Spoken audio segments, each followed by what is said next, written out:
warahmatullahi wabarakatuh. Innal hamdalillah nahmaduhu wa nasta'inuhu wa nastaghfiruh wa na'udzu billahi min syururi anfusina wa min sayyiati a'malina. May yahdihillahu fala mudhillalah wa may yudlil fala hadiyalah. Asyhadu an la ilaha illallah wahdahu la syarikalah wa asyhadu anna Muhammadan abduhu wa rasuluh. Sallallahu alaihi wa ala alihi wa ashabihi wa man tabi'ahum bi ihsan ila yaumiddin. Amma ba'd. Al-ikhwan wal akhwat rahimani wa rahimakumullah. Alhamdulillah kembali kita melanjutkan di malam hari ini kajian kitab Matan Abi Syuja, fikih praktis dalam madhab Al-Imam Asy-Syafi'i rahimahullahu ta'ala. Di malam hari ini insya Allah kita akan menyelesaikan pembahasan Kitabus Syiyam, kitab tentang puasa, yang mana penulis hanya terbatas pada pembahasan puasa wajib dan yang terkait dengannya, belum hanya menutup dengan i'tikaf. Belum tidak bahas puasa-puasa sunnah, artinya belum ringkas sekali di kitab ini dalam pembahasan yang belum sampaikan. Kita sebelumnya sudah baca banyak yang belum sebutkan. Sekarang lanjut dengan yang belum ucapkan setelahnya. Setelah sebelumnya kita bahas tentang kafaroh. Bagi orang yang mendatangi istrinya di siang hari di bulan Ramadan, dia bebaskan budak. Kalau tidak mampu puasa 2 bulan berturut-turut. Kalau tidak mampu maka dia beri makan 60 orang miskin. Dia beri makan 60 orang miskin. Di pertemuan ini kita lanjut lagi. Yang beliau katakan setelahnya, yaitu terkait dengan golongan yang dibolehkan untuk tidak berpuasa di bulan Ramadan. Ya, golongan yang dibolehkan untuk tidak berpuasa pada bulan Ramadan. Dan apa kewajiban yang wajib dia lakukan atau dilakukan terhadapnya jika dia tidak berpuasa. Kata beliau pertama, waman mata wa alaihi saum. Siapa yang meninggal dalam keadaan dia memiliki utang puasa. Dia meninggal dan memiliki utang puasa. Ut'ima anhu likulli yaumin mud. Maka kata beliau diberi makan atas namanya setiap hari itu 1 mud. 1 mud itu ukuran 2 telapak tangan disatukan. 1/4 so. Kan 4 kali 2 telapak tangan itu namanya 1 so. 1/4 so 1 mud itu 1/4 so. Yaitu 1 telapak tangan begini disatukan, itu namanya 1 mud. Dia beri makan 1 mud setiap hari.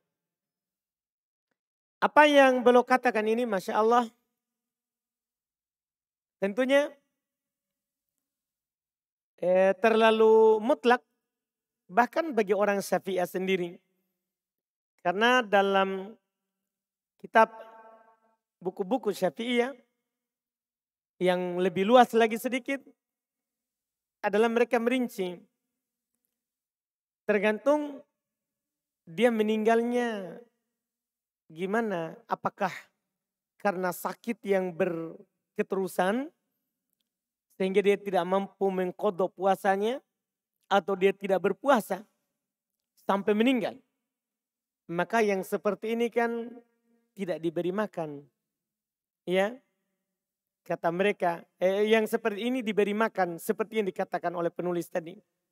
Ya, sakit terus, dia berudzur sampai tidak mampu berpuasa atau tidak bisa mengqadha puasanya. Yang ini betul diberi makan. Untuknya setiap hari 1 mud nilainya. Jenis kedua, dia sebelumnya ada utang puasa. Mampu dia qadha, tapi diakhirkan sampai dia sakit. Sampai dia sakit. Kalau ini yang wajib bukan beri makan, tapi nanti yang beliau katakan setelahnya wajib dipuasakan untuknya oleh ahli warisnya. Karena di sini dia mampu bayar tapi dia tidak bayar. Tidak ada udurnya. Ini diantara yang mereka katakan. Ya, dan mayoritas mengatakan tidak wajib untuk dipuasakan, tapi sunnah kalau yang seperti itu. Mungkin dipahami ya. Ada orang kasus misalnya Ramadan tahun lalu, dia tidak berpuasa karena safar misalnya, ya, atau karena sakit, kan boleh tidak berpuasa. Kan terus wajib dia qadha. Setelah Ramadan dia tidak langsung qadha. Ya, mau akhirkan sampai apa? Sya'ban. Ternyata di bulan Sya'ban sakit. Sampai masuk Ramadan. Akhirnya kan tidak bisa qadha. Karena Ramadan masuk berarti wajib dia puasa apa? Ramadan. Ternyata di Ramadan meninggal. Qadarullah. Apa yang wajib baginya? Ya, di sini kata para ulama, dia mampu kan mengqadha tadinya, kemudian diakhirkan sampai datang waktu sibuknya. Di sini yang wajib adalah kata para ulama, walinya puasakan. Mayoritas mengatakan sunnah walinya puasakan. Masuk dalam hadits Nabi SAW, man mata wa alaihi shaum, shoma anhu waliyuhu. Siapa meninggal punya utang puasa, maka walinya puasakan. Walinya puasakan atas namanya. Dalam buku-buku madhab juga, seperti madhab Syafi'iyah juga, boleh dia bayar orang untuk mempuasakannya. Selain ahli waris. Boleh. Walaupun pada dasarnya yang berpuasa untuknya adalah ahli warisnya. Adalah ahli warisnya. Iya, ini perincian yang tentunya lebih bagus daripada langsung dimutlakan. Siapa yang meninggal dia punya utang puasa, maka diberi makan setiap hari 1 orang miskin. Ini kalau dia punya udzur. Dia punya utang puasa kemudian berudzur, tidak mampu dia bayar. Diberi makan karena udzurnya. Karena ini lebih dikiaskan kepada nanti orang tua yang tidak mampu lagi untuk berpuasa. Kan sama. Nanti akan disebutkan setelahnya. Iya. Adapun kalau dia tanpa udzur, datang waktunya dia belum ganti, sampai diakhirkan sampai datang udzurnya, ini puasa dia tidak diberi makan tapi puasa walinya. Ahli warisnya. Ini rincian alhamdulillah lebih bagus. Kemudian kata beliau tadi, ut'im anhu likulli yaumin mud. Diberi makan atas namanya setiap hari itu 1 mud. 1 mud. Para ulama rahimahumullah, mereka berselisih pendapat terkait dengan ukuran fidyah itu. Berapa takaran fidyah yang dikeluarkan kalau kita diwajibkan membayar fidyah? Kalau kita diwajibkan membayar fidyah. Berselisih pendapat para ulama kita. Sebab perselisihannya karena Allah Subhanahu wa taala tidak menyebutkan ukuran yang dikeluarkan. Allah cuma menjelaskan fidyatun to'am miskin. Bayar fidyah sebagai makan orang miskin. Tidak disebutkan ukurannya berapa. Oleh karena itu, dan ini yang paling mendekati, Syekhul Islam Ibn Taimiyah rahimahullah belum memilih kembali ke uruf, ke kebiasaan masyarakat.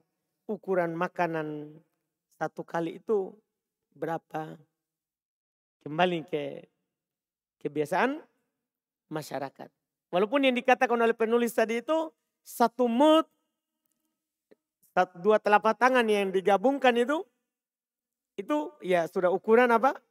Yang lumayan untuk makanan orang miskin. Untuk makanan orang miskin.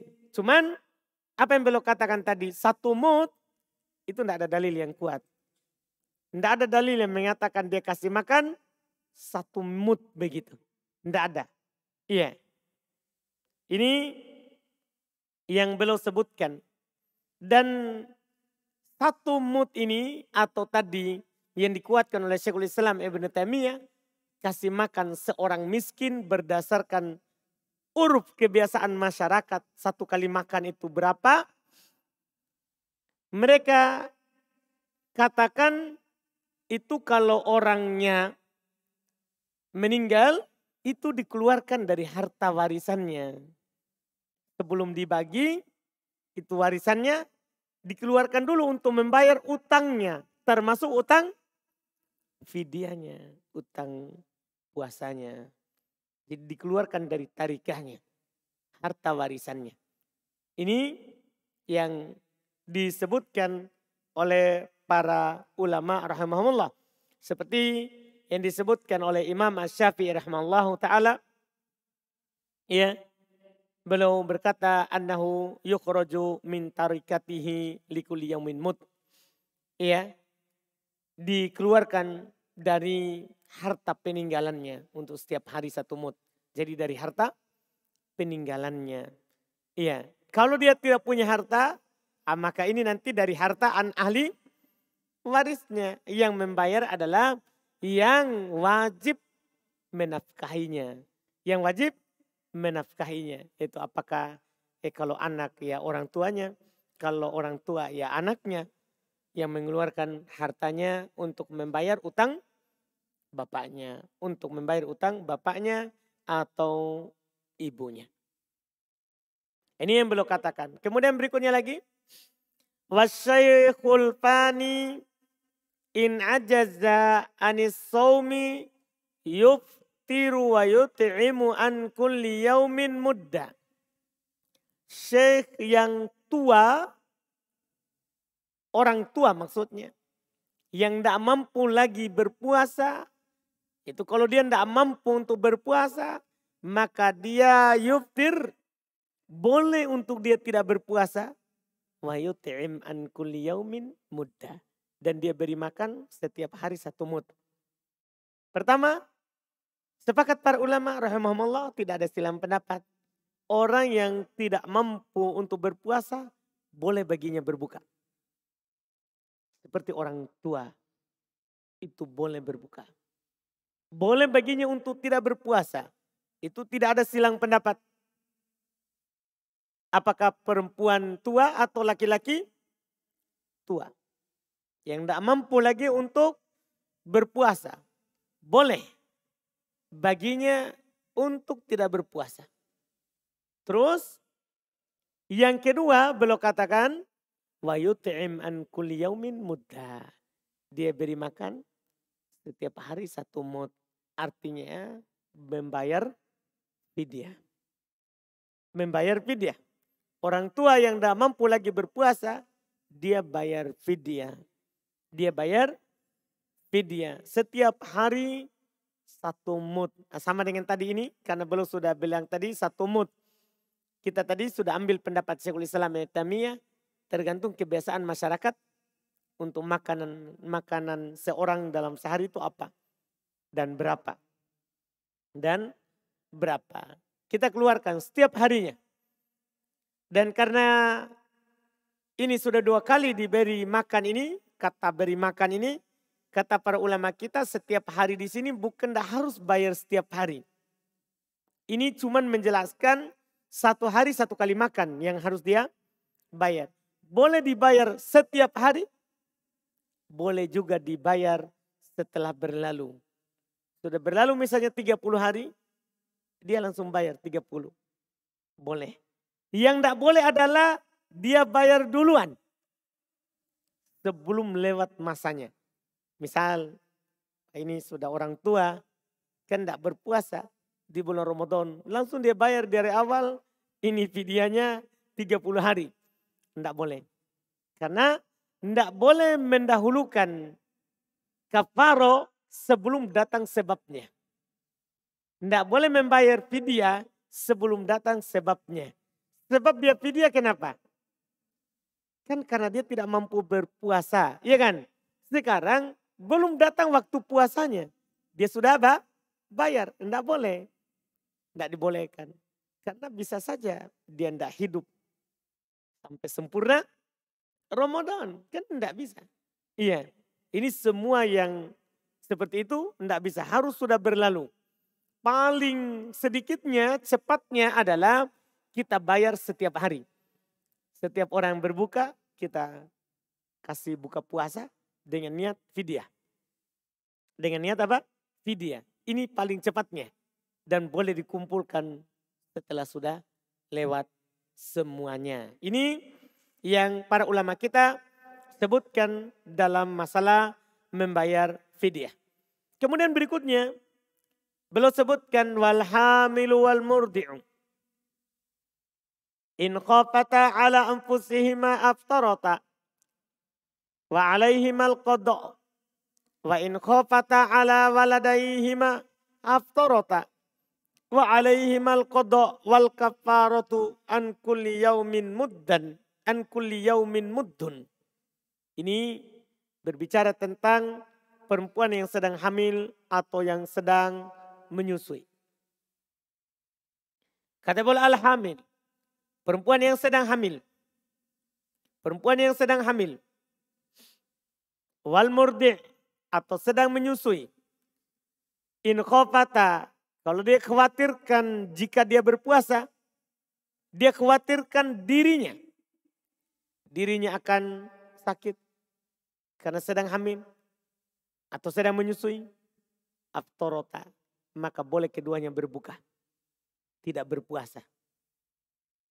Wa alaihimal qada, dan wajib baginya qada jika dia khawatirkan dirinya. Tapi jika dia khawatirkan atas anaknya, dia mampu untuk berpuasa, tidak ada masalah. Tapi dia khawatir anaknya tidak akan ada air susunya misalnya kalau dia tidak makan. Atau anaknya yang dalam perut akan kekurangan gizinya kalau dia berpuasa.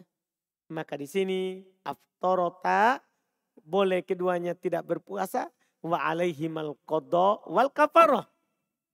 Wajib baginya untuk qada dan fidyah. Setiap hari satu miskin. Ini ada 2 pembahasan karena penulis tidak pisahkan. Pembahasan pertama, di sini penulis sebutkan 2 golongan lagi yang boleh untuk tidak berpuasa di bulan Ramadan. Seorang yang sedang hamil atau yang sedang menyusui. Tidak ada silang pendapat bahwa al-hamil wal murdi'. Seorang sedang hamil atau yang sedang menyusui boleh untuk tidak berpuasa pada bulan Ramadan. Dibolehkan. Ingat, tidak wajib untuk tidak berpuasa. Boleh. Artinya boleh berpuasa, boleh juga tidak berpuasa. Itu disepakati, tidak ada silang pendapat. Para ulama hanya silang pendapat terkait dengan yang wajib baginya. Qada atau fidyah. Atau fidyah dan qada. Itu yang diperselisihkan oleh para ulama kita. Dalam hal ini, apa yang disebutkan oleh penulis itu salah satu pendapat. Karena memang para ulama rahimahumullah ta'ala dalam hal ini terdapat 4 pendapat Ini masalah perempuan yang sedang hamil atau menyusui. Qadha atau fidyah? Qadha atau fidyah? Kita sebutkan sebagai faedah karena penulis sebutkan satu pendapat. Kalau pendapat penulis rinci. Kalau khawatir terhadap dirinya wajib qadha. Kalau khawatirkan terhadap anaknya maka wajib qadha dan fidyah. Itu yang penulis sebutkan. Dalam hal ini ada 4 pendapat. Pendapat pertama. Ada yang mengatakan yang wajib atas keduanya adalah membayar fidyah. Tiap hari untuk seorang miskin tidak mengqadha. Dia bayar fidyah, tidak qadha. Ini adalah merupakan pendapat Abdullah bin Umar, demikian pula Ibnu Abbas. Dan ini yang dipilih oleh Syekh Al-Albani rahimahullah. Syekh Al-Albani memilih dia fidyah tidak qadha.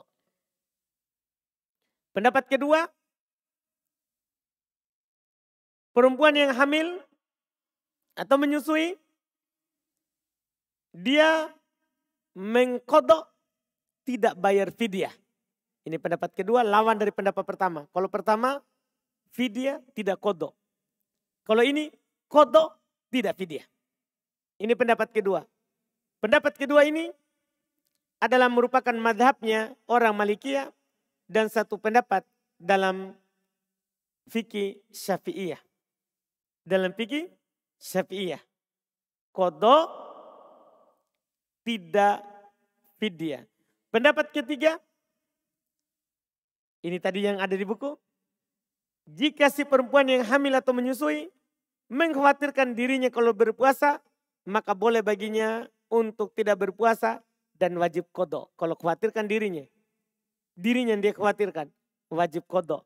Tidak berpuasa dan wajib qadha. Dan jika di keduanya mengkhawatirkan anaknya, bukan dirinya, anaknya, maka katanya boleh baginya tidak berpuasa dan wajib qadha serta membayar fidyah. Ini tadi yang di buku. Jadi yang di buku itu pendapat ketiga. Pendapat ketiga dari para ulama fikih.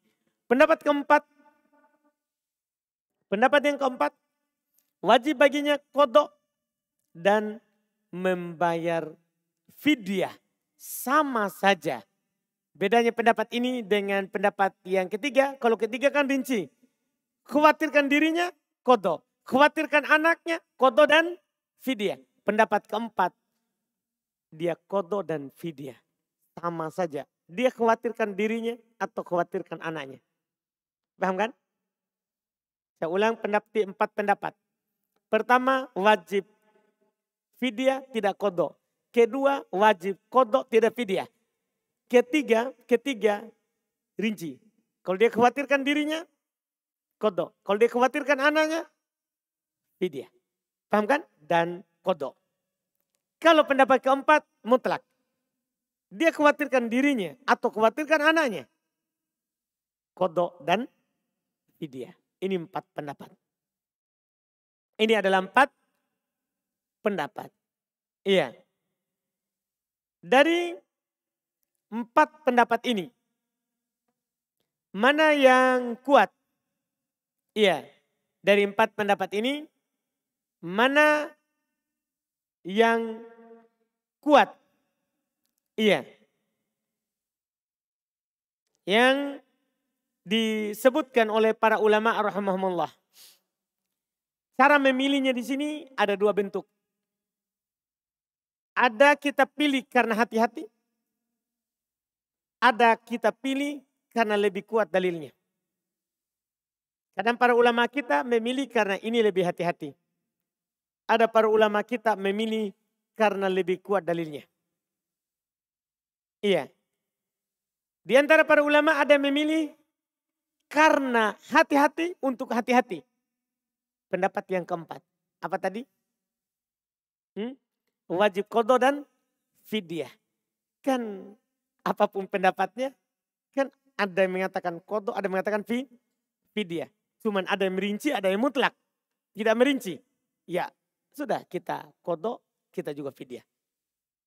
Paham ini? Ini namanya kata mereka lebih hati-hati.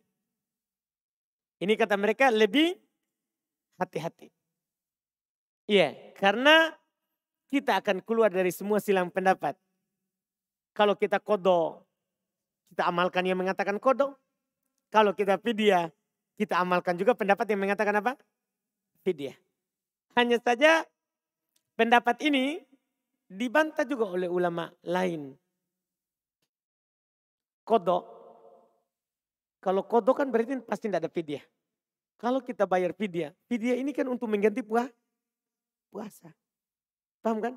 Kan tidak bisa dikumpulkan antara pengganti dan yang digantikan. Ketika tidak mampu puasa, kan fidyah. Tapi ketika mampu berpuasa, kan tidak ada kodok. Tidak ada fidyah. Nah, ini dikritik.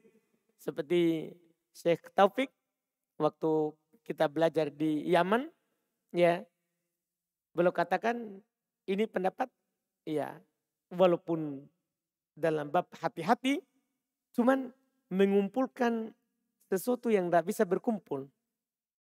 Kan kalau kita kodok pasti tidak ada fidyah. Kan begitu? Kalau ada fidyah pasti tidak kodok. Walaupun hati-hati tapi masa dikumpulkan dua. Masa dikumpulkan dua. Makanya karena itu mereka lebih memilih, ya, pendapat yang mengatakan, ya, dalam masalah ini wajib kodok. Sama saja dia khawatirkan dirinya atau anaknya. Wajib kodok, sama saja dia khawatirkan dirinya atau anaknya. Kenapa wajib kodok? Apa alasannya? Mereka katakan pertama, jadi yang dipilih ini pendapat keberapa berarti? Pendapat kedua. Yang wajib kodok, tidak wajib fidyah. Pertama, alasan mereka, ini kalau kita pilih pendapat yang bilang kodok dan fidyah, tidak cocok. Dikarenakan mengumpulkan antara pengganti dengan yang digantikan. Fidyah pengganti puasa. Tidak cocok. Terus kalau kita pilih pendapat yang merinci, di nas tidak ada rincian. Di dalil tidak ada rincian. Nabi kita SAW hanya berkata, tuftirul hamil wal murdi di Ramadan. Iya. Seorang yang hamil lagi menyusui, mereka boleh untuk tidak berpuasa di bulan Ramadan. Paham kan? Mereka boleh untuk tidak berpuasa di bulan Ramadan. Itu dinukil dari ucapan Ibnu Abbas radhiyallahu taala anhu. Iya. Dan athar Ibnu Abbas ini katanya tidak ada yang menyelisihinya. Iya, akan bolehnya dia tidak berpuasa. Akan bolehnya tidak berpuasa. Kemudian, iya, tidak ada rincian. Apakah dia tidak mampu karena dirinya atau tidak mampu karena anaknya. Ketika kita mendatangkan rincian, berarti kan butuh tambahan dalil. Makanya di sini pendapat katanya, mau kita yang lemah atau karena anaknya, kodok. Bukan fidyah. Karena katanya tidak ada rincian dalam dalil. Ditambah lagi, Nabi SAW dalam hadis yang diriwayatkan oleh Imam Abu Daud, An-Nasai, Tirmidzi, dan Ibnu Majah, yaitu Imam 4, disahihkan oleh Syekh Albani rahimahullah dari Anas bin Malik Al-Ka'bi, dia berkata, annahu atan nabiyya sallallahu alaihi wasallam bil Madinah. wa huwa yatagodda. Dia pernah datang kepada Nabi SAW di Madinah. Waktu itu Nabi sedang makan siang. Nabi sedang makan siang. Faqala lahun nabiyyu sallallahu alaihi wasallam halumma ilal qoda. Maka Nabi SAW berkata kepadanya, mari makan siang.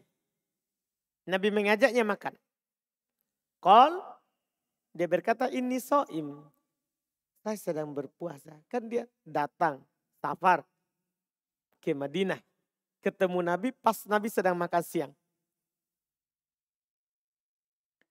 Maka faqala lahun Nabi sallallahu alaihi wasallam, maka Nabi SAW berkata kepadanya, innallaha wada'anil musafir as-saum wa syatras shalah wa anil hubla wal murdi'. Sesungguhnya Allah Subhanahu wa taala, kata Nabi SAW, membebaskan dari seorang yang sedang bersafar untuk berpuasa. Artinya boleh musafir untuk tidak berpuasa. Ini disepakati. Disepakati, nanti ada dalilnya. Wasyatrus sholah, setengah sholat. Karena musafir kan boleh sholat duhur 2 rakaat, salam, asar 2 rakaat, salam, maghrib 3 rakaat, isya 2 rakaat, salam. Berarti setengah sholat. Paham kan? Yang dibebaskan untuknya. Wa anil hubla wal murdi. Allah bebaskan berpuasa dari seorang yang sedang hamil dan yang sedang menyusui. Di sini Nabi tidak merinci. Sekali lagi di sini tadi perkataan Ibnu Abbas. Ini langsung hadis Nabi disahihkan oleh Syekh Albani. Nabi tidak merinci bahwa yang penting orangnya sedang hamil atau menyusui boleh tidak berpuasa. Apakah janinnya atau anak yang dia susui yang butuh makanan atau dirinya yang butuh makanan. Tidak dirinci. Tidak dirinci. Berarti pendapat yang merinci itu tidak ada dalil yang terkait dengannya. Makanya kita tidak pilih pendapat yang merinci. Kita pilih pendapat yang ini. Qadha. Terus setelah kita pilih qadha, kenapa kita bilang qadha tidak fidyah? Kan kita suruh pilih ini, qadha tidak fidyah. Kan pendapat pertama apa yang wajib? Dari pendapat pertama, fidyah tidak qadha. Kan mutlak. Kenapa kita tidak pilih fidyah saja? Kenapa kita pilih qadha? Nah, pendapat ini para ulama pilih dari sisi dalil. Dalil orang yang mengatakan fidyah adalah ayat Allah Subhanahu wa taala berfirman, wa 'alal ladzina yutiqunahu fidyatun ta'amu miskin. Iya. Ini yang dikatakan oleh Allah Subhanahu wa taala, wa 'alal ladzina yutiqunahu fidyatun ta'amu miskin.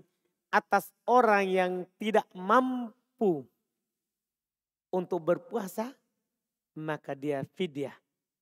Ketika dia tidak berpuasa, karena dia tidak mampu berpuasa, maka fidyah memberi makan satu orang miskin. Orang yang tidak mampu di sini berarti kan dirinya kan tidak mampu berpuasa. Bukan karena anaknya kan, atau karena anaknya. Akhirnya dia tidak mampu berpuasa. Allah katakan fidyah. Allah katakan apa? Fidyah. Kata mereka berdalil dengan ayat ini. Berdalil dengan ayat ini, ya, bagi orang yang tidak mampu, maka dia memberi makan orang miskin, ini kadang tidak cocok dijadikan sebab terhadap orang yang sedang hamil atau menyusui. Ini kalau dalam istilah usul fikih tidak motorit, tidak selalu sejalan dengan sebab itu. Dikarenakan gini, orang yang hamil, kadang dia tidak berpuasa karena memang tidak mampu berpuasa.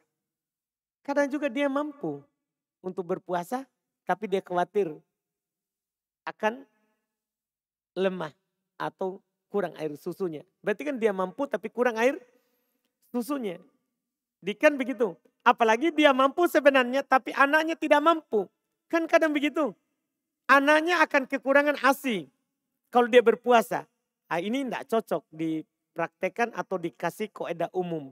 Beda ya kalau kita mengatakan mutlak kodok. Iya. Kenapa mutlak kodok? Pertama karena tidak ada rincian dan tidak cocok tadi yang mengatakan karena dia tidak mampu. Karena kadang orang yang sedang hamil atau menyusui mampu. Ditambah lagi dan ini sebenarnya dalil paling kuat yang dipakai oleh Syekh Ibnu Utsaimin. Dalil yang paling kuat dipakai oleh Syekh Ibnu Utsaimin adalah hadis tadi. Ada yang saya baca tadi hadis riwayat Imam 4. Nabi gandengkan penyebutan musafir, hamil, menyusui dalam satu lafaz. Walaupun sebagian ulama mengatakan dalil penggandengan itu tidak terlalu kuat. Tapi banyak dipakai oleh mayoritas. Misalnya ada mereka bicarakan hukum mandi di hari Jumat. Ada mengatakan wajib, ada mengatakan sunnah. Kenapa? Karena Nabi gandengkan dengan pakai parfum. Pakai parfum kan sunnah di hari Jumat. Nah, ini dalil penggandengan namanya. Orang yang hamil, menyusui, digandengkan dengan orang musafir. Apa hadisnya tadi? Anas bin Malik Al-Ka'bi datang kepada Nabi SAW. Nabi sedang makan siang. Nabi bilang kepadanya, ayo makan. Dia bilang, saya sedang berpuasa. Nabi bilang, Allah membebaskan puasa terhadap musafir, hamil, menyusui. Disebutkan 3, digandengkan. 3. Musafir, apa yang wajib? Musafir, kalau dia tidak berpuasa, qada atau fidyah? Qada, kan begitu. Maka 2 ini sisanya ini yang digandengkan, kan sama hukumnya juga. Ini namanya dalalatul iktiron. Dalil karena Nabi gandengkan. Ini dalil paling kuat yang dipakai oleh Syekh Ibnu Utsaimin. Mau dia khawatirkan dirinya, atau dia khawatirkan anaknya, atau dia lemah kalau berpuasa, atau malah dia tidak lemah kalau berpuasa. Ini cocok. Karena musafir, dia mampu berpuasa atau tidak mampu berpuasa saat safar, boleh berbuka. Iya kan? Kan musafir. Dia musafir berat baginya puasa. Atau dia musafir ringan untuknya berpuasa. Tapi berat atau ringan itu bukan pertimbangan. Yang penting dia safar, boleh apa? Berbuka. Dan kalau dia berbuka, wajib apa? Qada. Kan begitu? Dan boleh juga baginya untuk berpuasa dan tidak wajib qada. Kan begitu? Iya kan? Sama orang yang hamil menyusui kan boleh berbuka. Boleh juga baginya berpuasa. Paham kan? Boleh juga baginya berpuasa. Dan kalau tidak berpuasa sama dengan musafir. Apa itu? Qada. Ini dalil paling kuat dari Syekh Ibnu Utsaimin rahimahullah. Hadis ini. Riwayat Imam Abu Daud, An-Nasa'i, At-Tirmidzi, dan Ibnu Majah. Nabi menggandengkan musafir dengan murdi dan al-hubla yang sedang hamil. Ini dalil yang paling kuat. Makanya Syekh Taufik ya mengatakan ini lebih bagus daripada yang jalur hati-hati tadi karena mengumpulkan antara pengganti dengan yang digantikan. Ya dari sini antum ya lihat mana yang tadi boleh antum pilih yang bapak hati-hati, qada dan fidyah, ya, dan boleh antum pilih qada. Boleh antum pilih qada. Kalau merinci tidak ada dalil yang merinci. Kalau dia lemah atau kalau anaknya lemah, itu kita tidak pilih memang karena tidak ada dalil yang merinci seperti itu. Terus yang mengatakan fidyah kadang tidak tepat untuk sebagian yang hamil atau menyusui. Karena kadang dia mampu berpuasa. Bukan karena tidak mampu. Kan ayatnya kan bagi yang tidak mampu berpuasa. Bagi yang tidak mampu berpuasa. Nah ini tidak mundhabit. Tidak selalu ada. Ilah itu, sebab itu harus selalu ada. Istilah usul fikihnya harus mutoridah. Harus selalu ada, cocok. Seperti safar. Apa sebabnya musafir boleh tidak berpuasa? Ya karena safar. Bukan karena masyakoh. Karena ada safar, kadang safar teropuh. Safar orang nyaman. Dia naik pesawat bisnis, dia ke Jakarta, enggak terasa.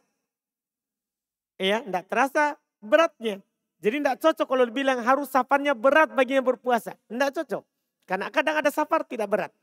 Maka kata para ulama, ilahnya bukan beratnya, tapi ilahnya karena dia musafir. Kan dia musafir. Sama dengan ini. Sebabnya dia enggak puasa, hamil. Sebabnya enggak puasa, menyusui. Mau berat baginya atau tidak, sama saja. Paham kan?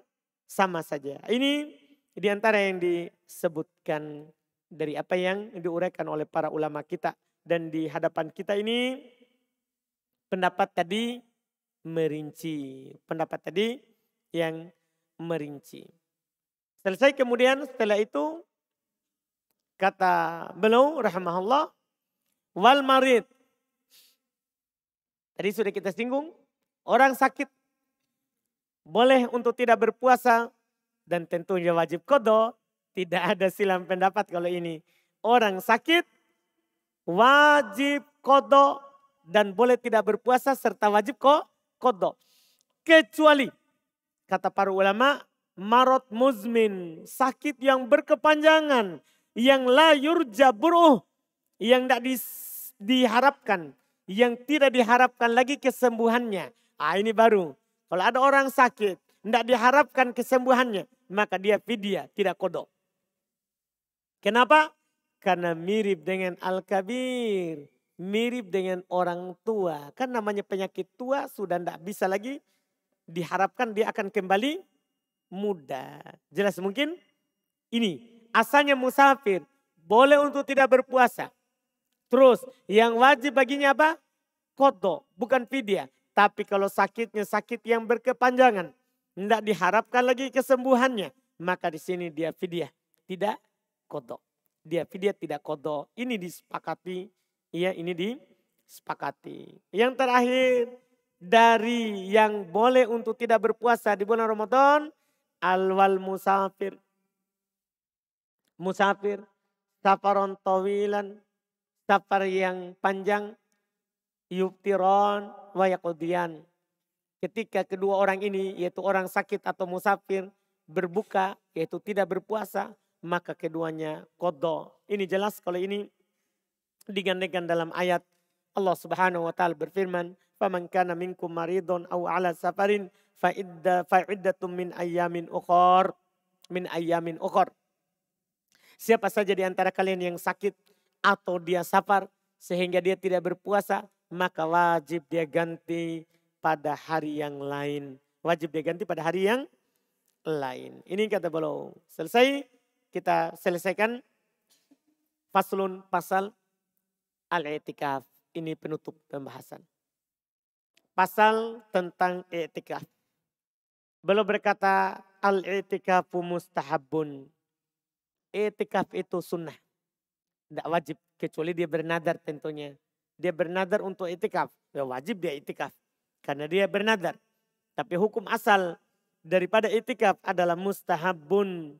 Adalah yang sesuatu yang sunnah. Bahkan para ulama mengatakan sunnah muakkadah. Sunnah yang sangat dianjurkan. Sunnah yang sangat dianjurkan. Apalagi pada 10 terakhir di bulan Ramadan. Pada 10 terakhir di bulan Ramadan. Itu adalah sunnah yang dianjurkan. Kenapa? Karena pertama Nabi selalu melakukannya. Nabi selalu beriktikaf. Mulai dari Ramadan disyariatkan. itu Nabi selalu beriktikaf. Dan setelah belum meninggal, Nabi cuma berpuasa 9 tahun.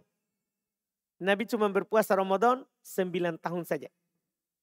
Selama beliau berpuasa ini 9 tahun, selalu iktikaf.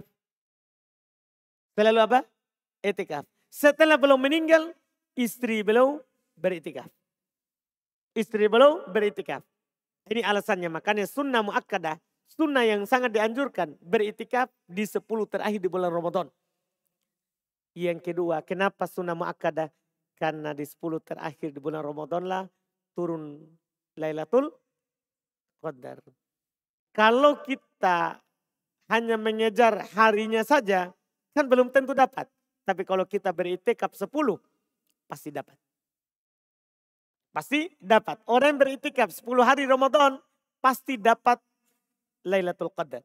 Tapi kalau ada yang mengejar Lailatul Qadar saja, bisa dapat, bisa juga tidak.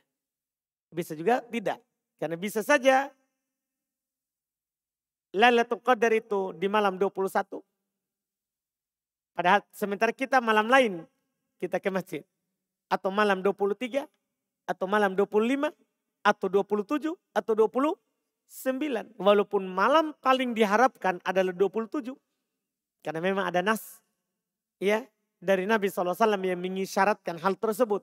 Cuman bagi orang yang iktikaf, malam berapapun dia pasti dapat. Dia pasti dapat. Makanya di sini sunnah muakkadah ya disebabkan afdalul layali sanah Lailatul Qadar. Malam paling utama dalam setahun itu malam Lailatul Qadar. Malam Lailatul Qadar. Ini yang disebutkan.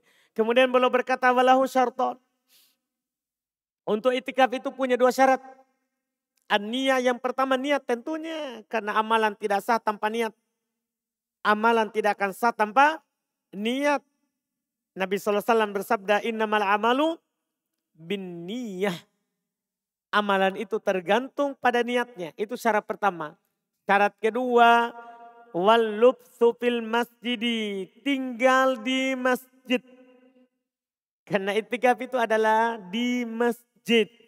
Antum bisa membaca firman Allah Subhanahu wa taala ya ketika Allah memerintahkan Nabi Ibrahim dan Nabi Ismail mensucikan Baitullah, Allah katakan antahhira baitiya lit-taifina wal akifin.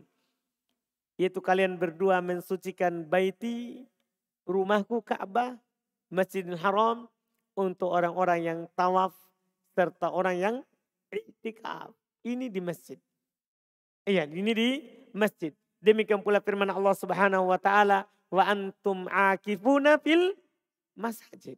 Disebutkan kalian beriktikaf di masjid-masjid. Di masjid-masjid. Ini terkait dengan ayat larangan untuk mendatangi istri saat iktikaf. Saat iktikaf. Yaitu firman Allah Subhanahu wa taala sebelumnya, wala tubashiruhun.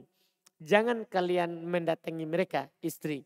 Wa antum akifuna fil masajid. Dalam keadaan kalian iktikaf di masjid. Kemudian beliau berkata, wala yakhrujul mu'takifu minal i'tikaf al-mandzur illa li hajatil insan. Seorang yang beriktikaf tidak keluar dari tempat iktikaf nadarnya kecuali kebutuhan manusiawi, buang air kecil, buang air besar, makan, minum, itu pun kalau tidak ada yang mengantarkan makan dan minumnya. Beliau bilang iktikaf nadar. Enggak, bahkan iktikaf secara umum. Ketika seorang berniat untuk beriktikaf di masjid, tidak boleh keluar dari masjid kecuali kebutuhan yang bersifat manusiawi. Buang air kecil, buang air besar. Dan semisalnya. Makan dan minum ini kalau tidak ada yang mengantar.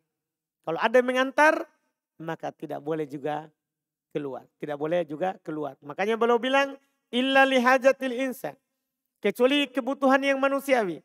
Au udrin min haid. Atau perempuan ada udurnya berupa haid. Dia sudah niat iktikaf, tapi keluar apa? Darah haidnya. Dia khawatir kalau tinggal di masjid akan jatuh di lantai masjid. Maka dia boleh keluar karena haidnya.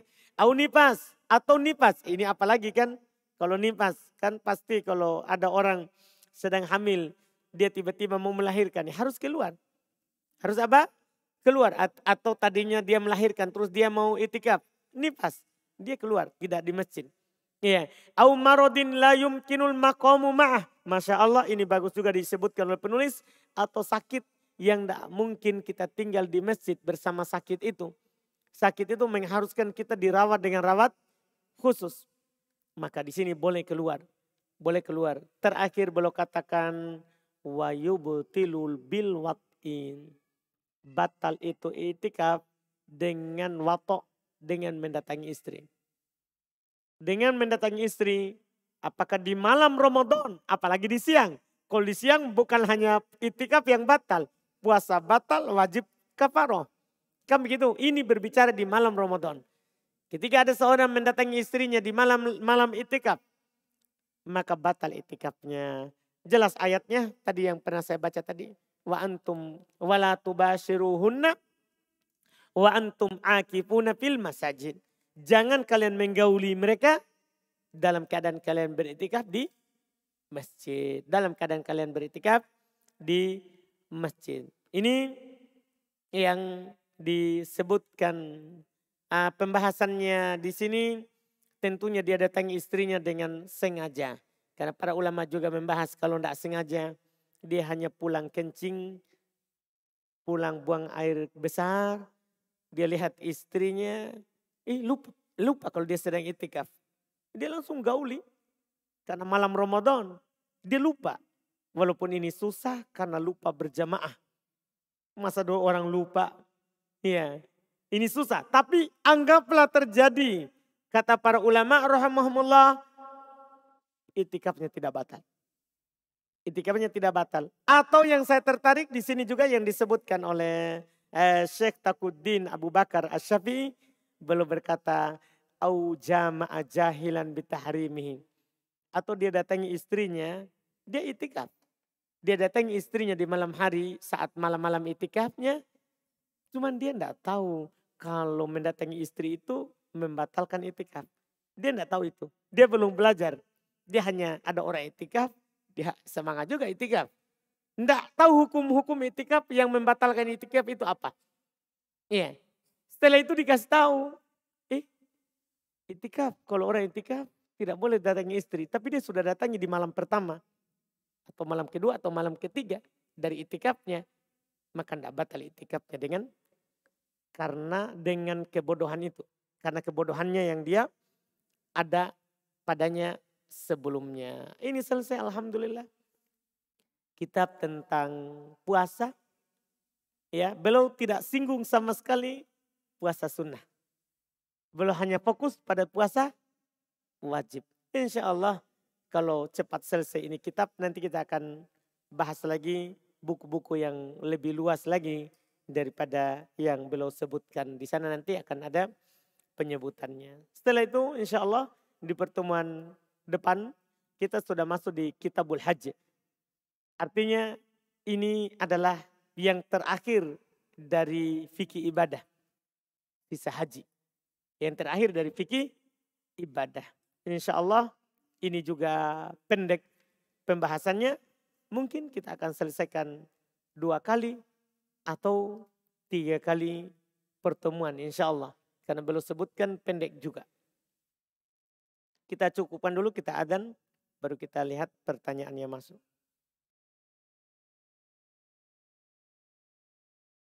Kita baca di sini beberapa pertanyaan. Bismillah, apa Ustaz, ada orang tua memiliki 1 rumah saja dan dia memiliki 6 orang anak.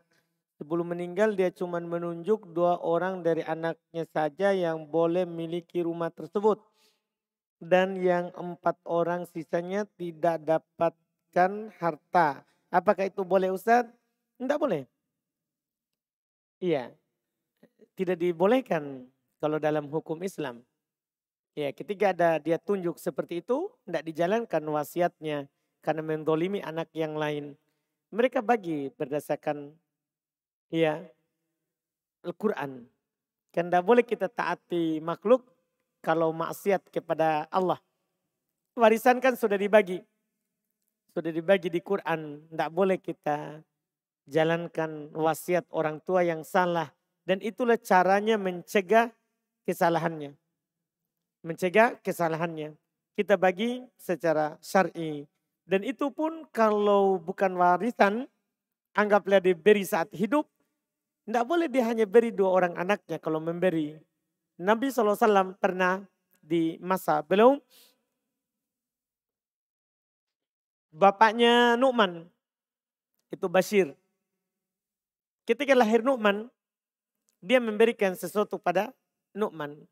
Kata ibunya Nu'man, saya tidak mau terima kecuali kamu mempersaksikan Rasulullah terhadap pemberian itu.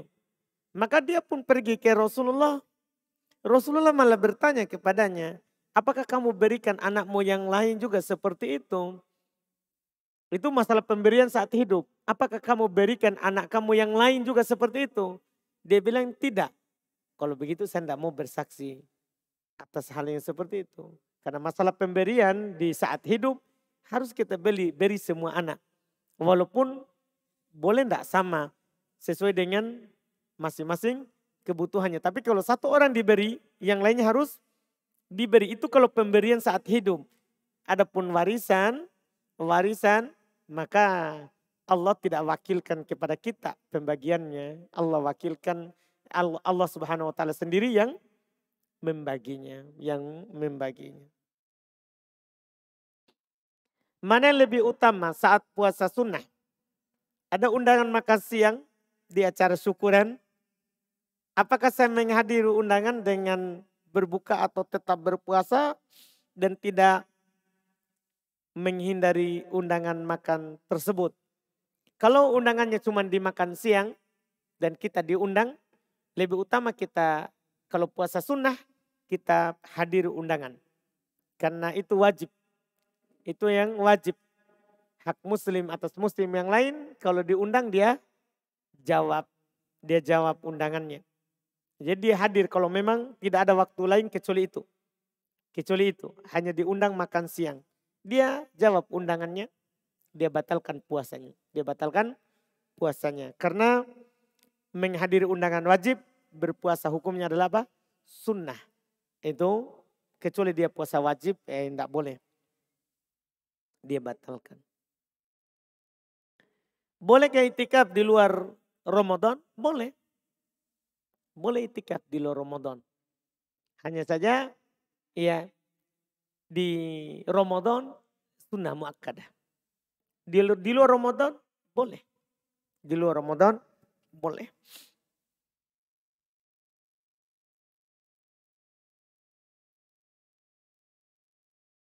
Bagaimana jika ada orang yang mendatangi istrinya di malam hari, kemudian ia pergi itikaf di masjid?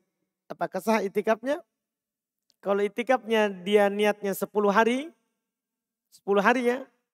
ya batal. Kecuali itikafnya dia setiap hari dia niat, dia tidak itikaf 10 hari. Dia hanya niat, dia itikaf saat dia mau ke masjid. Misalnya ada orang bekerja di siang hari, kemudian setelah berbuka puasa, sholat isya, dia mau pergi sholat malam di masjid itu, sholat tarawih, masuk masjid dia niat itikaf semalam. Dia niat itikaf semalam. Ketika dia datangi istrinya sebelum itu, tidak membatalkan itikafnya. Karena pendapat yang kuat, boleh seorang itu beritikaf walaupun tidak sampai 10 hari. Boleh bahkan kata para ulama seperti Syekh Shalih Al Fauzan, boleh walaupun sesaat. Yang penting dia niat itikaf. Yang penting dia niat apa? Itikaf. Cuma sunnahnya itu yang 10 penuh. Itu di Ramadan.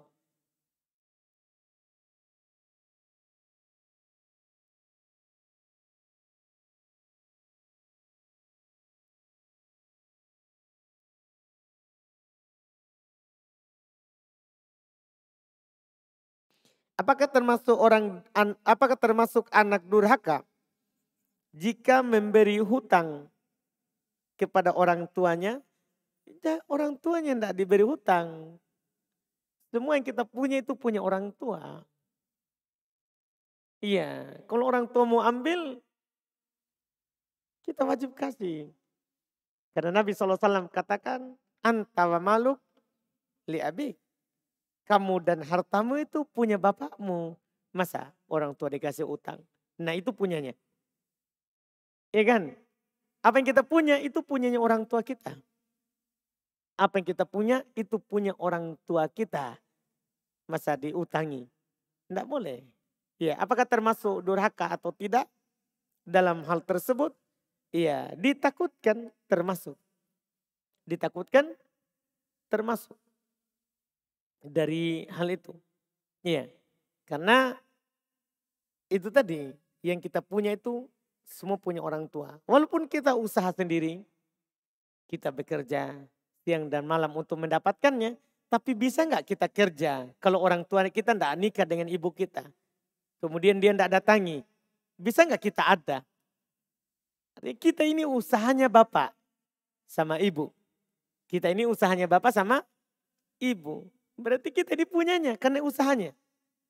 Dan apa yang kita usahakan adalah muncul karena sebab usaha dari orang tua. Iya, usaha dari orang tua.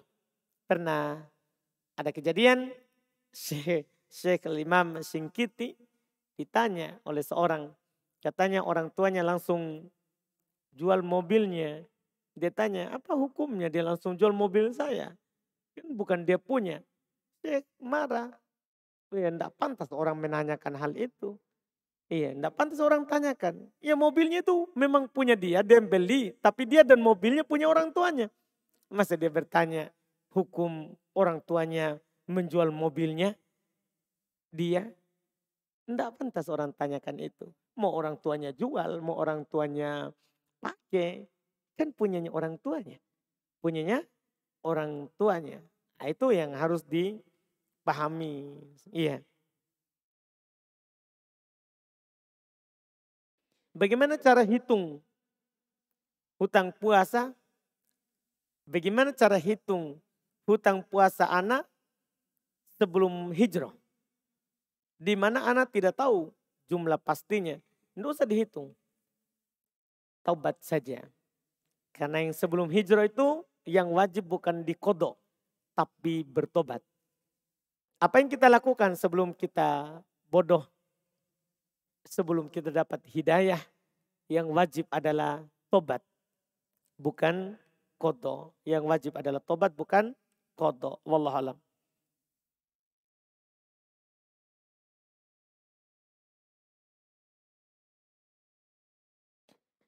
Bagaimana apa yang berlalu dari istri saya yang hanya membayar fidyah ketika hamil dan menyusui? Apakah gugur apa yang berlalu atau harus mengkodok setelah tahu hukumnya? Tidak, tidak perlu. Kalau dia bangun itu di atas pendapat yang tersebar, yang dia tahu, tidak perlu. Para ulama kita kan banyak yang punya dua pendapat. Seperti Imam Syafi'i sendiri. Belum punya pendapat kodim dan punya pendapat jadid. Punya pendapat lama dan pendapat baru. Ketika dapat pendapat baru yang lebih kuat, tidak diganti yang telah lewat. Tidak diganti yang telah lewat. Karena kita bangun di atas ilmu juga yang kita dapat. Dipahami kan? Demikian pula Imam Ahmad belum punya riwayat. Ada riwayat 1, riwayat 2. Ketika dia dapat satu riwayat dan dibelum berpegang dengan itu, dia tidak kodo yang telah lewat. Dia tidak kodo yang telah lewat. Dikarenakan sebelumnya kita bangun di atas apa? Ilmu. Kita bangun di atas ilmu. Itu yang disebutkan wallahu alam.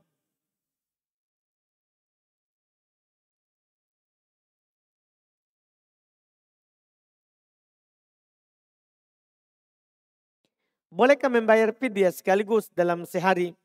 Misal utang puasanya 20 hari. Dia langsung lunasi dalam sehari. Tergantung tadi yang kita jelaskan. Kalau maksudnya dalam sehari ini adalah setelah berlalu 20 hari, boleh. Kalau maksudnya belum berlalu 20 hari, kan tidak boleh.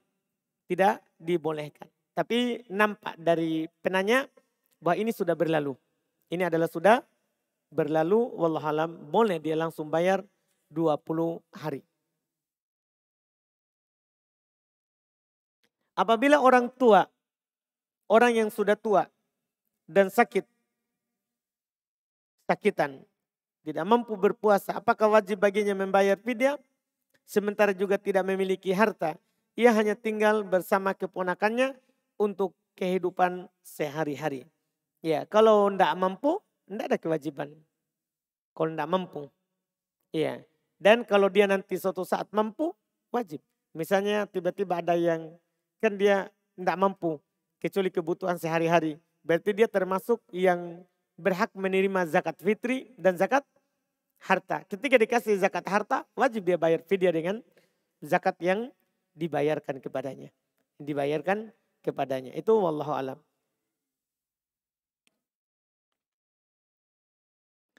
Dalam membayar fidyah, apakah boleh dalam bentuk beras? Jika boleh, apakah ukurannya sama 1 mud atau boleh lebih, Ustaz? Karena di kampung saya orang yang mengeluarkan fidyah, mereka mengeluarkan beras dan dibagikan ke orang miskin. Boleh. Masuk dalam makanan orang miskin. Boleh mentah, boleh sudah masak. Kan masuk semua di makanan. Makanan itu bisa yang sudah siap dimakan dan bisa juga yang belum siap dimakan. Belum siap dimakan. Dan ukuran 1 mud berarti 1 masak. Kalau dia masak untuk seorang miskin berapa? Iya, itu yang dijadikan ukurannya kalau belum masak, wallahu alam.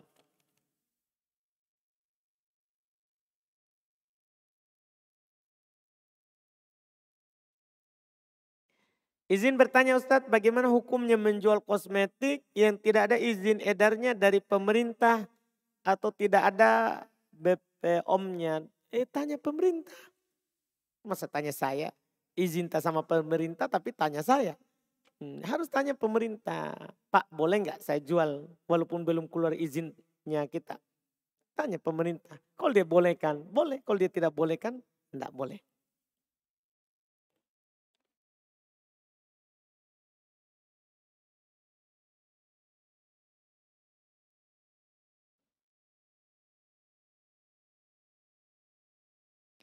Bagaimana hukumnya bagi orang yang tidak puasa Ramadan sebulan penuh dengan alasan tidak kuat? Padahal orang itu fisiknya masih kuat. Dan memang orang itu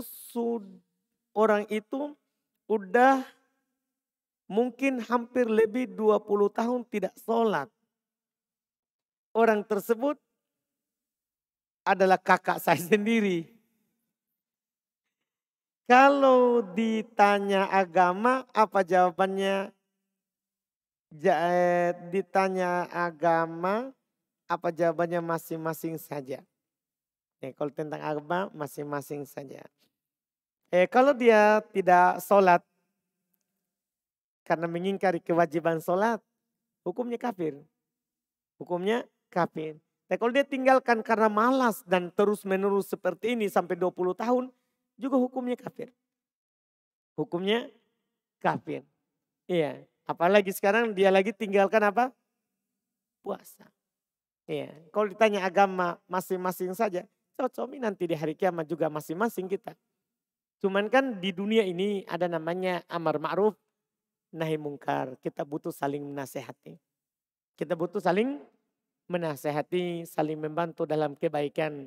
Memang masing-masing. Di akhirat tidak ada orang menanggung orang lain. Cuman itu di akhirat, di dunia ini ada namanya amar ma'ruf, nahi mungkar. Kita sampaikan saja. Alhamdulillah. Kalau dia bilang masing-masing, itu urusannya. Doakan hidayah untuknya. Semoga kakak kita dapat hidayah dan melaksanakan kewajiban yang diwajibkan kepadanya.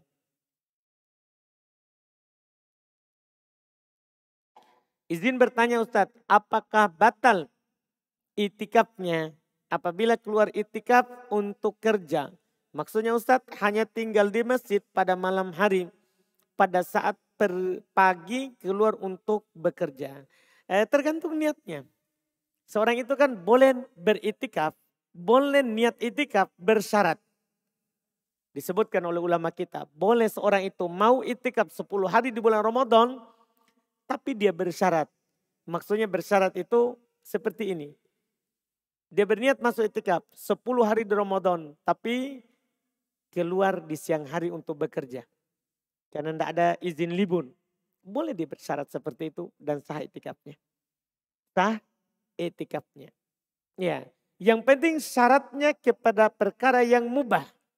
Bukan kepada perkara yang memang haram dan membatalkan itikaf.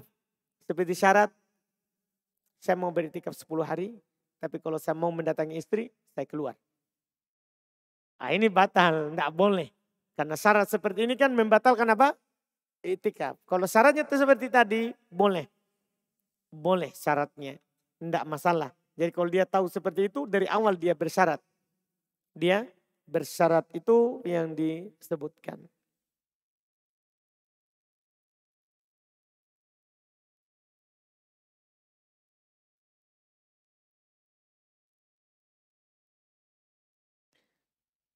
Sini ada pertanyaan.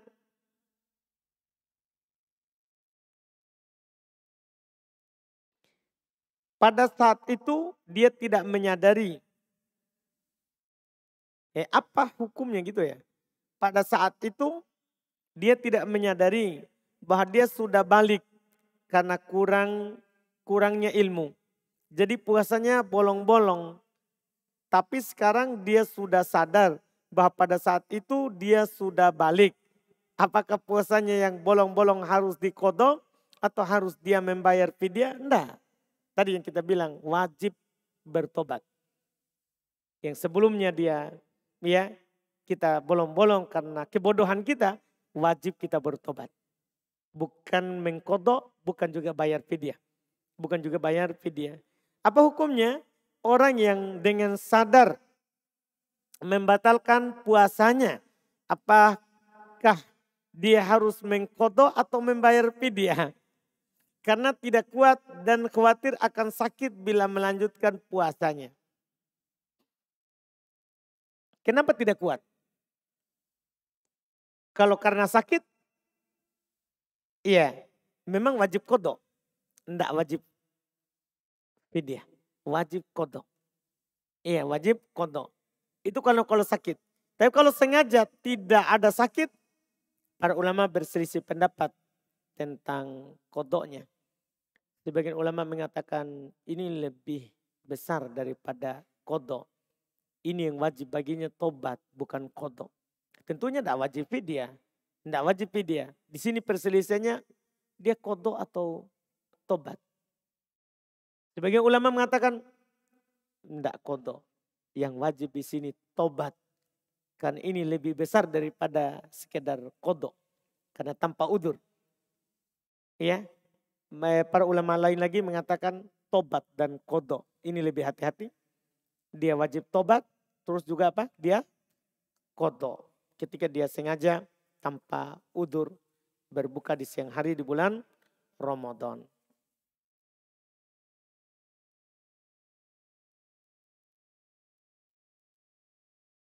Apakah dalam membayar fidyah cukup dengan beras atau harus dengan lauknya? Iya saja, dari lauknya juga cukup juga dengan beras, bisa juga dikasih lauk. Iya, cukup dengan beras juga. Karena makanan itu bisa tadi yang mentah tanpa lauk boleh.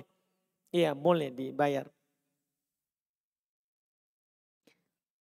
Ukuran fidyah yang dikeluarkan apakah harus sesuai dengan makanan yang kita makan atau berdasarkan urf? Tidak harus sesuai dengan makanan yang kita makan. Sesuai dengan urfnya, orang miskin itu dikasih apa. Tentunya makin bagus ya makin bagus juga. Iya makin bagus juga. Apakah bisa fidyah diuangkan seharga makanan satu porsi makanan jadi untuk setiap porsinya? Tidak. Allah sebutkan makanan tidak boleh diuangkan. Kecuali kita wakilkan ke orang. Kita kasih uang tolong belikan makanan untuk miskin. Atau tolong dibuatkan makanan untuk miskin. Tapi adapun kita langsung kasih miskin uang, tidak bisa. Ini menyelisih apa yang disebutkan di Quran. Di Quran adalah makanan, bukan uang. Di Quran adalah makanan, bukan uang. Kemudian pertanyaan terakhir, orang yang suka berutang meski dia mampu membayar. Apa hukum bermudah-mudahan dalam berutang? Mohon nasihatnya Ustadz. Sebisa mungkin seorang tidak berutang jika dia mampu. Jika dia mampu. Iya, walaupun kita mampu untuk membayarnya. Ya, walaupun kita mampu untuk membayarnya. Kalau bisa kita kurangi berutang. Kita kurangi berutang. Iya. Cuman kalau memang dibutuhkan, kita belum ada uang dan akan ada uangnya, mampu bayar, dibolehkan hal tersebut kalau kita butuhkan. Kalau kita butuhkan. Iya. Tentunya dengan ketentuan yang disebutkan dalam syariat. Kalau kita berutang, kita tulis. Kita tulis. Dan ada yang mengetahuinya dari orang lain. Kebanyakan di ikhwah kadang utang tidak ditulis. Tidak ditulis. Iya. Sehingga nanti kadang membuat mereka berselisih. Akhirnya tidak enak hati, tidak datang taklim, WA tidak dibalas. Itu kadang bermasalah. Bermasalah. Asalnya itu orang kalau memang tidak butuh jangan berutang. Jangan berutang. Iya. Walaupun dia mampu bayar. Tapi kalau dia butuh dan akan ada uangnya, ya maka dibolehkan karena kebutuhannya. Dibolehkan karena kebutuhannya. Itu wallahu a'lam. Kita cukupkan alhamdulillah. Subhanakallahumma wa bihamdik. Asyhadu an la ilaha illa anta astaghfiruka wa atubu ilaik. Assalamualaikum warahmatullahi wabarakatuh.